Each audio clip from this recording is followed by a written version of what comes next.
Hi, my name is Lyric, and today we are going to be reacting to Hakeem Olajuwon's absurd post moves were only his second biggest skill. Greatest Peaks, episode 8. Now, if you don't know, we've been doing the entire Greatest Peaks series, back to the highlights, and then to the Greatest Peaks videos of them, and now we're on to Hakeem Olajuwon. Let's just get right into it. And it's saying his post moves were only his second best skill. I'm guessing his best skill was his defense, and we're gonna get a deep analysis into his defense, post moves, and everything about his game. Olajuwon's two championships So let's go. in the middle of the 90s as a kind of interim title belt on rent while Michael Jordan swung away at curveballs. But maybe Hakeem should have been in the best player conversation before Jordan retired. Maybe his dazzling scoring repertoire unlocked something special in the playoffs. And maybe that incredible defense made him one of the very best players of the three-point era. I'm hyped. Let's go. Where's Larry Bird in all this? Has it blocked by Olajuwon? Hey, that's what we're looking at today. This series tackles one question. Who was the best at his best? We start at the ABA merger and go through the best multi-year stretches, examining the legends who provided the most on-court impact. These are the greatest peaks.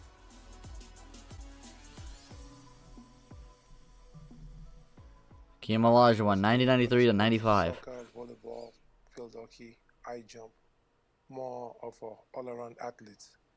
But the coach was telling me that basketball is your game. Hakeem's defensive highlights have the grandiosity of some NFL films montage. No one in NBA history recorded more block shots than Hakeem Olajuwon. Even though he was closer to 6'10" than a true 7 feet, his incredible combination of athleticism and timing made him feel like insane a very timing. tall Oliver Kahn on the basketball court. This sequence epitomizes how impregnable he could be at the rim. Scottie Pippen turns the corner with Dream pulled up top, and Otis Thorpe has no chance against the explosive Pippen. But when Chicago runs this with Hakeem as the low man, Olajuwon spits the dunk back in Scottie's face, and no Pippen chance has at that, a bro. runway and is above the square, and he still goes Above and the gets square it. is nuts. It's not any easier trying to glide around Hakeem because that long right hockey stick finds the basketball as he twists in the air. His arm never The first seems like a miss. cornerstone of his shot blocking brilliance was his accuracy targeting the ball with that domineering Right, the hand. accuracy is nuts. Notice the hand tracks with the path of the ball as it's shot. Even in his younger days, when he was slightly less polished, he was incredibly accurate targeting the rock. And growing up as a handball player primed him to zero in on the ball like this. Hakeem didn't play basketball in Nigeria until he was about 16, so it was actually nuts. volleyball that groomed his jumping technique. He'd patiently prepare to spring up and wait till the... Basically, I think what you can see from this, 'cause I think I've also heard they got his footwork from playing soccer or football. And basically, he didn't start playing basketball until later, but he incorporated all the elements of every other sport he played into the game, and it really helped him. Precise moment to Again, much commit skills. to a shot. He holds until Sean Elliott's airborne, then spikes this thing. This is subtle and requires great reflexes, but when Olajuwon Amazing moved around the reflexes. paint, he was constantly ready to jump, which allowed him to attack after a shooter left his feet.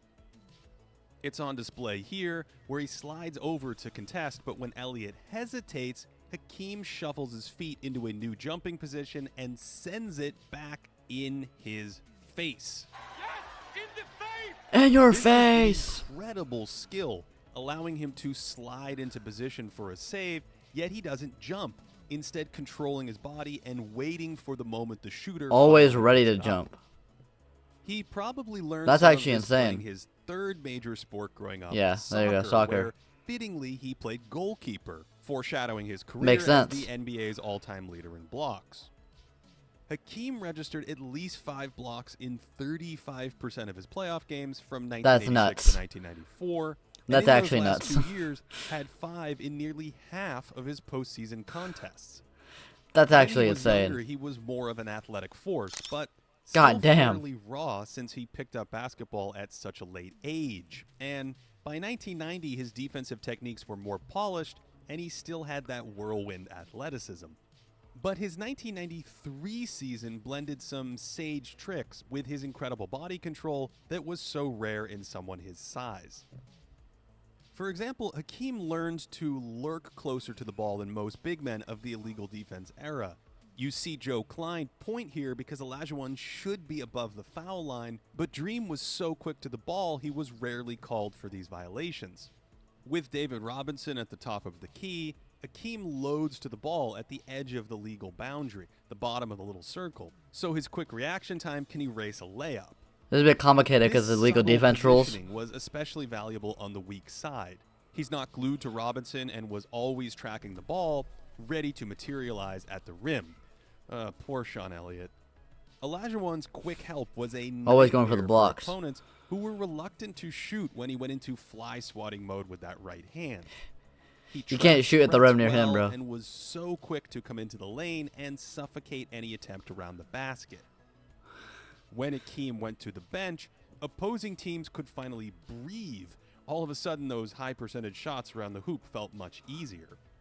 Back in the game, he swarmed to the ball, even with his man up high, and that response speed generated more high leverage contests than any contemporary that I've tracked. He didn't get Yeah, he might be the best threat. defender ever. He pounces on this back cut, but it's a touch too late. And every once in a while, he missed a cutter coming through the lane. But he was usually quick to rotate, plugging up gaps in the back line. Although by 1995, he was a bit slower, sometimes arriving late on these save attempts from outside the paint. And a slightly slower motor meant he wasn't itching to jump at everything on command. Hakeem's agility Some helped defensive him weaknesses. defend the perimeter too. Just a little bit. One, he was rarely ever attacked by wings on switches. They also didn't run as many pick and rolls in the 90s as they do today, and coverages weren't as developed then. Yet he was still comfortable stepping out and taking on smaller players in these spots without Which is too insane much for the price time. to pay. The versatility on this defense. 1993 play, Hakeem realizes there's too much space between him and the ball, so he closes it quickly, then sort of lingers near the lane so he can blow up another shot attempt. Here he blitzes the ball handler to completely blow up the play, although maybe he's too overzealous hounding the dribbler into the backcourt. Yeah. Still, this That's some intense-ass fantastic defense. mobility allowed him to erase weaknesses in these outdated ball screen coverages. He's really low and lunges at the ball from this crouch, then somehow slides back to the crouch. chest. He's hugged up to Shaq on this pick and roll, but that fluid footwork shifts him into position. The footwork is he so can good, bro. It's seamlessly actually transition insane. From sliding to jumping, and preternatural timing stamps the layup. The culmination of Olajuwon's volleyball timing, soccer agility, and handball accuracy led to the most important block of his career. This Yep. John Starr Stopping the shot championship. for the title in 1994. Hakeem slams on the brakes, then somehow recovers backwards and times this leap off the wrong foot to save the season. Yeah. This matrix One of the most recovery underrated looks plays in half NBA impossible, history. But he does somehow block it to force a seventh game that Houston would go on to win in large part. Second greatest because of block in NBA Olajuwon's history. Offense, which may have been even more gravity bending than his defense. I remember one time I gave him a ball, and he just laughed. nice elbow, brother. And then he came out and gave me Nice elbow, brother. And by Shaq means the dream shake, Hakeem's twirling array of head fakes and spins that set up so many of his moves. Yes. His blend of size and balletic footwork made him a deadly isolation weapon, and these were skills he possessed early in his career, drilling crazy fadeaway jumpers or faking one way to freeze defenders and then spinning for a jump hook. That agility and balance Insane gave him an versatility. edge over most bigs of that time. But shot selection was an issue in those early days, launching into triple teams at times, and in other cases just firing deep jumpers early in the shot clock. By 1993, Hakeem's scoring game was more polished and under control, carving out shots like some sort of basketball ballerina. All of his moves All of his flowed spin together, moves. which made them so difficult to slow down. A spin one Yeah. way, then back the other, throw an up fake and then a hook, From there, he So many could moves at fake one the time. hook to set up his fadeaway to the opposite shoulder. And at around 250 pounds, he was able to pivot with power and find clean shots in traffic. He's got a little Even bit of double everything, man. teams couldn't always stop his fadeaway because he could twist and contort into the shot comfortably. And Dream could also That's face insane. up from the perimeter and wheel his way into those. Much more, Michael so much Jordan guard once called like. him a 7-foot guard because Yeah. Hakeem's handle was secure enough to drive into open space, and that quickness was a challenge for most opponents, who worked really hard just to keep up, only to be juked right into Highlightville. Just juked. After all of that, Hakeem's Big Rig highlights still are so had to worry insane. about his spin. Oh, that is so that's nasty. nasty over Ewing. Hakeem's array of pirouettes Around Ewing, I and should say. dizzying pump fakes crescendoed in the 1995 Western Finals against David Robinson, who was often left on an island to defend him. Inviting Robinson Hakeem getting to destroyed, shoot man. Into that single coverage.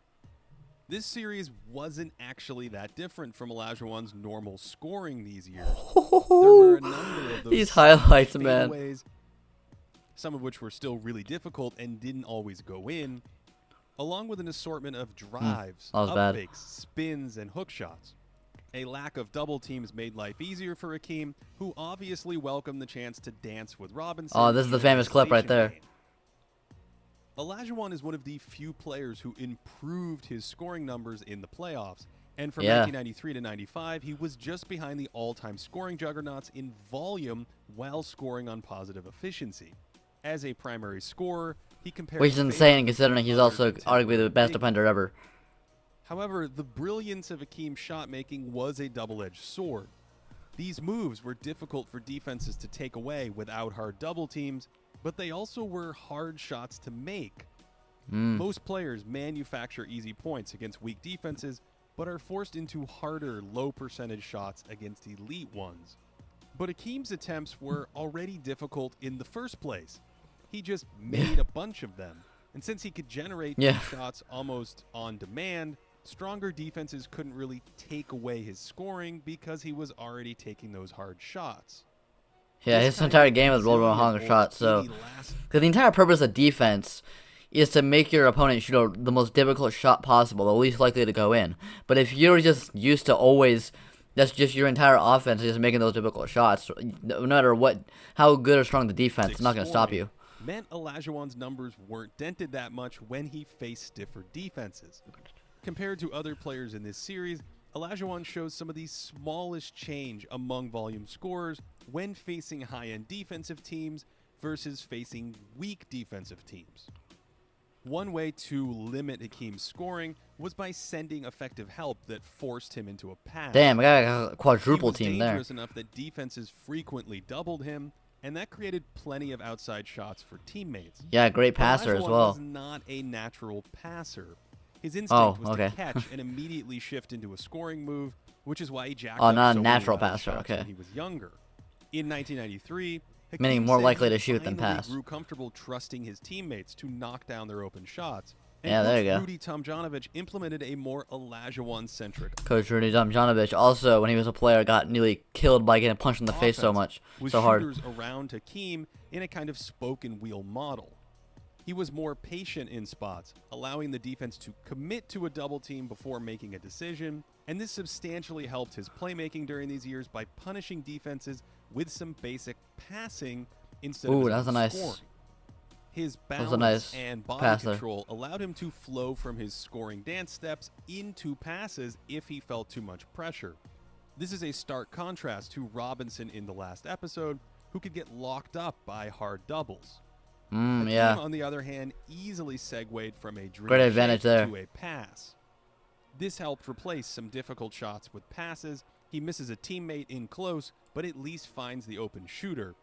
And here he feels the double, misses a more advanced interior pass, but still calmly kicks it to a teammate. Yeah, he's not the greatest vision, but he's still Even in those great years, passer. Olajuwon still took his fair share of double-team shots, where he left shooters stranded. His instinct to just catch and immediately look to score was still strong. Yeah, definitely a scoring instinct more. But I think a bigger Mama weakness mentality was a there. lack of vision. This looks like it's in his periphery, but he misses it, and he rarely ever hit these kinds of passes. It's still there when he shoots. Some of this was a byproduct of playing with his back to the basket and not turning and surveying the court. But Olajuwon wasn't someone who mapped the floor or kept an eye on advantages like this. His primary focus was reading the double team, and here he spins away from it and loses track of where his teammates are. Oh, yeah. To be fair, he could hit passes if he felt an extra defender on a drive. That was And nice. he certainly had the athletic dexterity to drop dimes in those situations. Still, more of Basically, what I'm seeing is he has a super good ability to drop some dimes. He just hasn't his seen them a passing lot was out as of the often post, as and the other. results from there great were passers. certainly mixed. Maximizing Hakeem's playmaking really required shooters who were spaced around the three-point arc, and this likely raised his offensive value in 1995 when the NBA shortened the three-point line. Higher percentage shooters amplified Hakeem's playmaking by charging more for those double He teams spins, in bro. the post. In 1995, the Rockets set a new NBA record for threes in a season, making nearly 8 per game at 37%. Like, that's why I think Hakeem could be very effective in today's NBA. One of the reasons, because one, I think because he was such a great mid-range shooter at the time, I think if he played nowadays, he would expand his shooting to be like, potentially even like a three-point shooter or something. He'd be a good spacer, but also with his post moves causing so much gravity of needing so much help on the post with all his damn moves. If they got shooters around him with today's shooters, there are a lot, better three-point shooters. I feel like he would be a lot more dangerous in that scenario. Then in the playoffs, they were closer to 9 threes per game at a hefty 39%. The record they broke was held by the 1994 Rockets, who made 5 a game in the Damn. regular season and then nearly 7 at 36% in the playoffs. And you'll never guess who held the playoff record before that. The Oh, wow. 1993 Rockets. They made That's crazy. 5 per game at 37%. Some of those playoff percentages might be boosted by hot shooting, but playing inside out was clearly the viable way to construct. Not high defense shooting for 3 straight around years. Olajuwon. And the results were pretty good, but not great. The shortened line in 1995 made this a more attainable strategy, Oh, yeah. basically doubling the number of legit 35% three-point shooters in the league overnight. But Houston's offense wasn't great because of Hakeem's passing limitations. He didn't look for extra passes like this naturally, and so it's unclear how he would fit next to another offensive star. The other tools were there to fit next to a playmaking perimeter weapon. First, he was a really solid mid-range shooter, and that allowed him to play the pick-and-pop game effectively. Right. Dream was nimble enough to move into some of these shots, and the data we have on his long twos near the end of his career suggests he was fairly efficient from the outside. He wasn't as big and explosive as someone like Robinson, either as a lob threat or headed downhill, but his agility made him a strong finisher, and this meant he was always a scoring threat as a roll man, using his gracefulness to he was like a finishes near the rim. very strong 2-level player. Furthermore, Hakeem was also a fantastic offensive rebounder.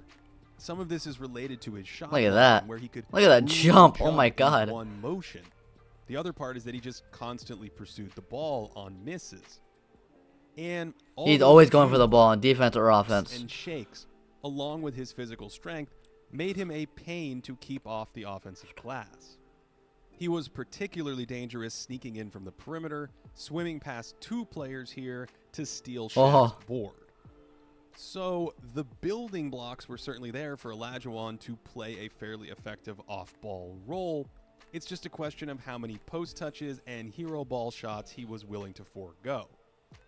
His defensive prowess alone makes him interesting to build around because in theory he guarantees his team a passable defense, and with the right pieces, he can anchor an elite one. Before Hakeem's defense started to slide in 1995, those first 2 Tomjanovich teams held opponents about 4 points below their regular season efficiency in the playoffs. That's around the 70th percentile historically, which is impressive for not fielding a defensively slanted team like Detroit's Bad Boys or the Twin Towers. Right, it's Spurs. really just Hakeem doing that. Some of this impact stemmed from Hakeem's man-to-man defense. His shot-blocking instincts made shooting around him tricky, while his agile feet kept quicker big men in front of him. His balance and timing gave post players a ton of trouble, which stood out in the 1994 finals against Patrick Ewing. Ewing struggled to find any clean shots when isolated against Olajuwon and ended up posting an unheard of 39% true shooting in that 7-game series. That is Hakeem had atrocious. incredible hands too, Especially for a simply center, playing goddamn. handball. And one of his defensive tricks when guarding the post was to time Oh, up a these quick push steals, flick yeah. once his man started dribbling. Sometimes just He's getting so the good at ball getting to the ball. post was a chore against him because he gobbled entry passes. He never better misses the than damn ball. just about any center ever. He was constantly repositioning himself into a slight overplay to take away the passing angle, then quick enough to toggle back to the other side in a bait and switch. All of his handsiness produced historically great steal rates. Among big Yeah. men, he posted 8 of the top 100 seasons in steals per possession, including the highest on record in 1989. 3 steals per Hakeem also 75. borrowed a little Bill Russell move where he kept his left hand low to target passes when he left his feet. Back That's in smart. episode 2, we saw Bill Walton limit other All-Star centers as scorers, but Hakeem was even more impressive against All-Stars at his defensive peak. He held them over 5 God damn. percentage points below their normal true shooting while denting their volume. Numbers matched by only a few of the other defensive giants. Bill Russell down there. Wilt. Since we have plus-minus data going back to 1994, we can get an idea of how valuable all this defense was. Using that same hybrid metric from the last episode, his impact looks great, but it's short of the all-timers.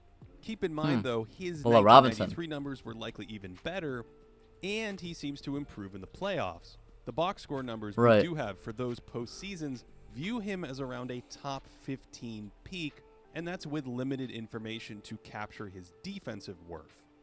Given how much of Houston's Which is success immense. was driven by a strong defense, I think it's fair to It's assume Chase Downs, bro. much of Olajuwon's impact was defensively driven, which is Right. hard for the box score to capture.